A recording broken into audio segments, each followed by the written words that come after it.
Офицерские ряды сотрудников МВД Республики Абхазия пополнили юноши и девушки из Абхазии, выпускники вузов МВД России. Вручение диплома выпускникам Краснодарского университета МВД России прошло 13 июля. Руководители университета произнесли напутственные слова выпускникам. Почетные гости высказали слова признательности педагогам за подготовку квалифицированных кадров для органов внутренних дел.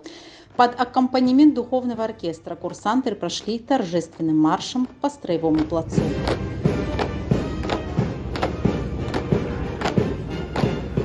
Заместитель министра внутренних дел Абхазии Беслан Чкадо вручил молодым абхазским офицерам дипломы и нагрудные знаки об окончании университета.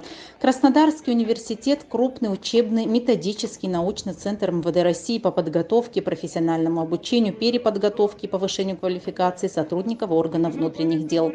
История университета представлена множеством уникальных экспонатов ведомственного музея. На основании соглашения о сотрудничестве между Министерствами внутренних дел Республики Абхазии и Российской Федерации от 11 ноября 2009 года курсанты из Абхазии получают высшее профессиональное образование в вузах МВД России.